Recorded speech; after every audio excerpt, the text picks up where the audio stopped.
Today's topic is simple equation, class 7. It's a very easy topic. मैं इसमें सारी basic terms बताऊंगी जिससे आपको कोई भी प्रॉब्लम नहीं होगी. चलिए इसको स्टार्ट करते हैं. सबसे पहले मैं एग्जांपल लेती हूँ. x + 4 अगर ये लिखा हुआ है that means it is expression, not equation. This is expression only. Okay. x + 4 = कुछ भी लिख सकते हैं. 1 2 3 4. Let's suppose I have taken 3. Then x + 4 = 3. Then it make, यहाँ पे जब भी इक्वल टू हो लग जाएगा तो क्या हो जाएगा? It make equation. ये हमारी इक्वेशन कहलाएगी. This is not equation, this is only expression. Equation कब कहलाएगी? जब यहाँ पे = का साइन आएगा. x + 4 = 3. This is equation.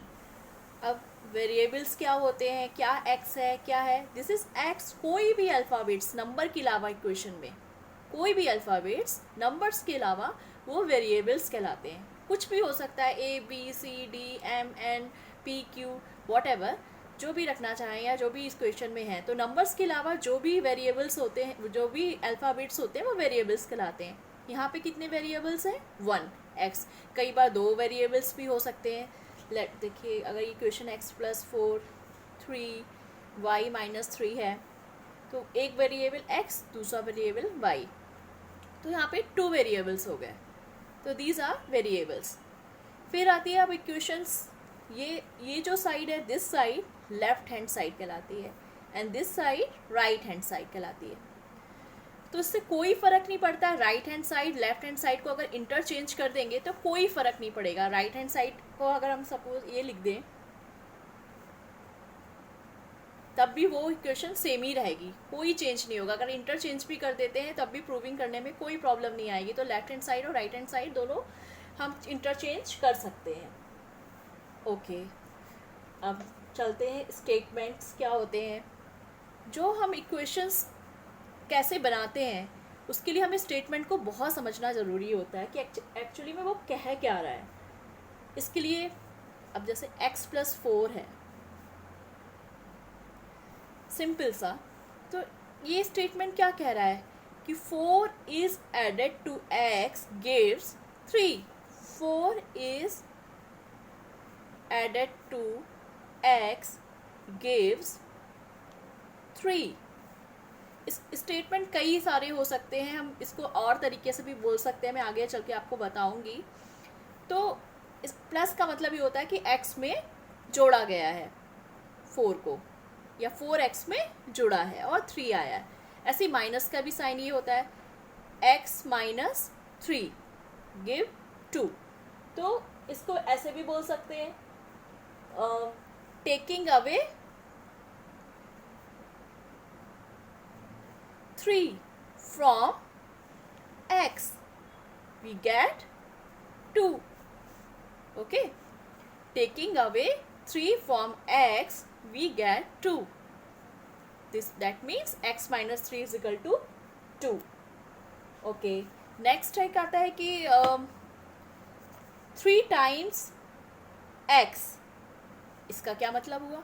3 times x मतलब 3 cross x means 3x. Multiplication हो गया है, इनटू हो गया 3x. इसको हम प्रोडक्ट भी कह सकते हैं. तो दोनों का मतलब हुआ 3 times x मतलब 3x. जितने कोई भी टाइम्स हो सकता है, 2 times हो सकता है, 4 times हो सकता है. तो मीन्स 4x 2x 4x कुछ भी. अब आता है कि 1/4 m 1/4 p. तो इसका मतलब क्या हुआ? 1/4 m या m/4.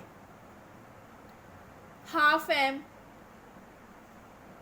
या m/2. Okay. One more thing. एक चीज़ आती है कि x + 1 = 0 है. तो सबसे एक चीज़ इसको सीख लेंगे तो बहुत ही आसानी से आप पूरे इसके क्वेश्चंस कर सकते हैं, क्योंकि इसमें कुछ भी नहीं. अगर आपको स्टेटमेंट समझ में आ गई, इक्वेशन बन गई, तो सारे सम्स इजीली हो जाएंगे. अब x + 1 0 है, तो ये अगर = के हमारी यहाँ पे लेफ्ट हैंड साइड में है और कोई भी अगर आप नंबर एक्स कुछ भी अगर राइट हैंड साइड पे ले जा रहे हैं तो उसका जो साइन होता है वो चेंज हो जाता है. फॉर एग्जाम्पल जैसे x इज इक्वल टू 0, यहाँ इसको आना है तो ये -1 हो जाएगा. 0 को कोई वैल्यू नहीं होती तो इसलिए -1. ओके. अब जैसे 5 plus y is equal to 3, या बड़ा नंबर ले लीजिए वॉट एवर कुछ भी. तो y इज इक्वल टू 5 8 -5. तो कोई भी साइन चेंज हो जाएगा अगर हम इसको इज इक्वल टू के साथ इंटरचेंज करेंगे. अगर यहाँ पर लेफ्ट हैंड साइड में राइट हैंड साइड में आ रहा है तो निगेटिव हो जाएगा, और इस साइड से इधर आ रहा है निगेटिव है तो वो पॉजिटिव हो जाएगा. अब स्टेटमेंट्स जैसे x minus 5 is equal to 9, इसको कई तरीके से हम बोल सकते हैं. जैसे कि मैंने पहले भी बताया 5 is taken from x get 9. Okay. Taking away 5 give rise to 9. Then x is more than x is कितना नंबर लिखा है 5. 5 इज मोर देन 9. अब ये कैसे सही है? अब x इज इक्वल टू 9 है, ये माइनस का 5 है तो क्या हो जाएगा 14 हो जाएगा. तो x क्या है 14 हो गया, तो मतलब 5 से ज़्यादा 9 से ज़्यादा हो गया. कितना 5 टाइम्स ज़्यादा हो गया. तो इसको ऐसे भी लिख सकते हैं x इज 5 मोर देन 9. अब x प्लस 5 है तो कैसे लिखेंगे? तो ऐसे लिखेंगे x इज लेस देन 9. और कैसे लिख सकते हैं?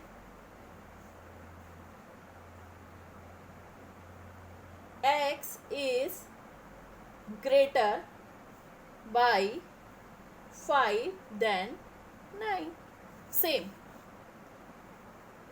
ओके. अब स्टेटमेंट है x प्लस 7 9. एड, तो इसको क्या क्या लिख सकते हैं? एड 7 टू x गिव 9, या वी गेट 9. ओके. तो ये सारी स्टेटमेंट जैसे स्टेटमेंट लिखे वैसे ही क्वेश्चंस बनाएंगे, सारी प्रॉब्लम सॉल्व हो जाएगी. तो स्टेटमेंट को देखते हैं. Sum of 3 times and x is 32. तो 3 टाइम्स x का क्या मतलब हुआ? 3x. सम प्लस किसका 11 के साथ is 32 means equal to 32. This is the equation. Next, if you subtract 5 from 6 times a number, let's your number is x, तो 6 time of x 6x. If you subtract 5 from 6x, तो -5, you get 7. Easy, right? Next, 1/4 of m is 3 more than 7. तो 1/4 of m means m by 4. Is 3 more? अगर यहाँ पे minus का sign लगाएंगे तो यहाँ पे जाके प्लस हो जाएगा. दैट मीन्स तो ये 7 से 3 ज़्यादा हो जाएगा, है ना. 3 ज़्यादा हो जाएगा 7 का, तो दैट मीन्स यहाँ पे क्या आ जाएगा माइनस का 3. m by 4 minus 3 is equal to 7. Okay. 1/3 of number plus 5 is 8. 1/3 of number, let's the number is x. 1/3 3 plus 5 is 8. This is the equation. Okay. One thing more, एक होता है कि trial and error method. इसमें क्या करना होता है? अब हमारी कोई भी इक्वेशन है, कोई भी x plus 4 is equal to 3, तो हमें यहाँ पे दोनों प्रूफ बैलेंस करने, मतलब लेफ्ट हैंड साइड जो है इज इक्वल टू हो जाए राइट हैंड साइड के. तो हमें अपने मन से नंबर लेने पड़ते हैं, ट्रायल करना पड़ता है कि x कौन सी वैल्यू होगी कि जब ये यहाँ पर 3 हो जाएगा. ओके. अब स्टार्ट करेंगे, x इज इक्वल टू 0 लिखेंगे, फिर 0 लिखेंगे तो +4 इज इक्वल टू 3, तो this is not equal to, तो this is not a solution. अब x इक्वल टू 1 लिखेंगे तो 1 + 4 5 आया, is not equal to 3, this is not. तो x की वैल्यू क्या हो जिससे 3 हो जाए, तो अगर x की वैल्यू -1 होगी, -1 + 4 इज इक्वल टू 3, तो यहाँ भी 3 यहाँ भी 3, तो left hand side is equal to right hand side. x की वैल्यू -1 हुई तो -1 + 4 इज इक्वल टू 3 3 3, तो left hand side and right hand side बराबर हो जाएंगे। ये तो थोड़ा टफ वन था, कई सारी चीज़ें होती है जैसे x प्लस, चलिए एक और एग्जाम्पल लेते हैं, x + 5 इज इक्वल टू 9। अब हम इसमें x इज इक्वल टू 0 करके देखेंगे तो 0 + 5 5 आया, which is not equal to right hand side. Okay, फिर हम x इज इक्वल टू 1 देखेंगे तो 1 + 5 इज इक्वल टू 6 आया, that's mean 6 is not equal to 9, मतलब x की वैल्यू 0 और 1 दोनों नहीं है। अब 2 रख के देखेंगे, 2 + 5 क्या आया 7, मतलब इज़ नॉट इक्वल टू 9, 2 भी नहीं है। फिर x की वैल्यू 3 रख के देखेंगे तो 8 आया, ये भी नहीं है। अब हम 4 रखेंगे तो 9 और 9, तो 4 is the solution. If the value of x is equal to 4 then left hand side and right hand side दोनों बैलेंस्ड हो जाएंगे। चलिए एक और इक्वेशन से समझते हैं। अब इसमें 7x + 4 इज इक्वल टू 25, इसमें वैल्यू ऑफ x हमें फाइंड आउट करनी है। कैसे करेंगे? फर्स्ट स्टेप 4 को इधर ले आएंगे, दिस इज़ वेरी इजी ऐसे करना है ना। तो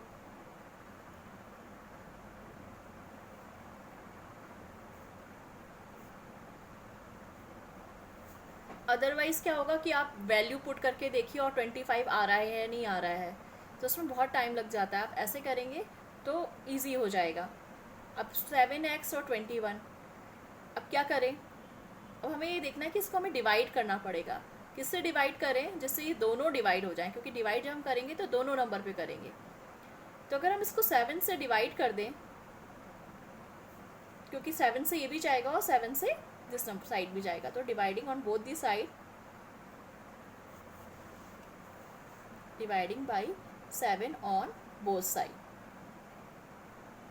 तो 7x अपॉन 7, 21 अपॉन 7, तो ये कैंसिल, तो x की वैल्यू क्या आ गई? 3 आ गई। ऐसे भी कर सकते हैं और एक आगे चल के आपको वैसे सीखना ही है, अगर अच्छा होगा अगर अभी आप सीख जाएं। अब इसके में देखो ये 7x 21 है, तो कोई भी साइन ना इक्वल टू के बाद उसका अपोजिट हो जाता है। जैसे भी मैंने बताया यहाँ पे प्लस का है तो इक्वल टू के इधर आएगा तो माइनस का हो जाएगा। अब यहाँ पे देखो, यहाँ पे क्या है ना, 7x क्या है? मल्टीप्लिकेशन में है। 7x जो है ना इसके मल्टीप्लिकेशन में है, तो जब ये 7 इस साइड आएगा तो इसके कैसे हो जाएगा? डिवाइड में हो जाएगा, तो इजी हो गया ये।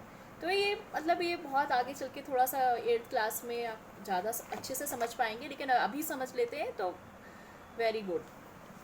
अब हम एग्जाम्पल, अब एक क्वेश्चन ये देखते हैं। Example, the value of y for which the expression y - 15 and 2y + 1 become equal. तो क्या वैल्यू y की हो कि ये दोनों इक्वल हो जाए? तो हमें क्या दे रखा है? y - 15 और 2y बराबर है। ओके, अब क्या करेंगे? y - 15 है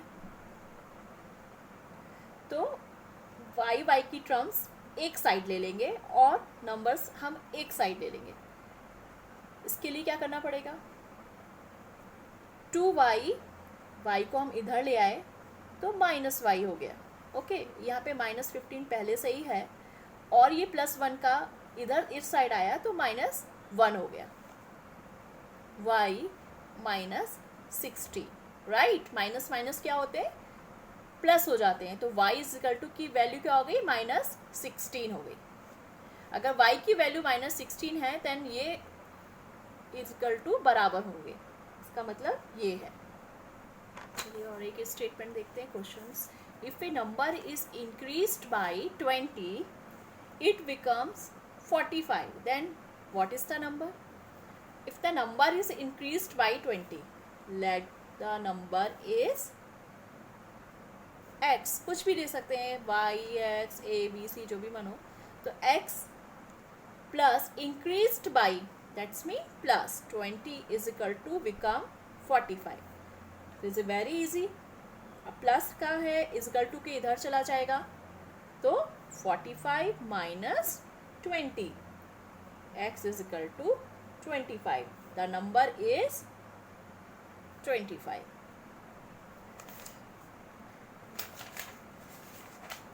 ऐसे ही यार सारे न्यूमेरिकल्स कर सकते हैं. जितने भी स्टेटमेंट है उसको हमने सही से इक्वेशंस हमने बना ली तो इजीली हो जाएगा. ठीक है, अगर कुछ हो तो आप डिस्क्रिप्शन बॉक्स में अपनी प्रॉब्लम्स को लिख सकते हैं.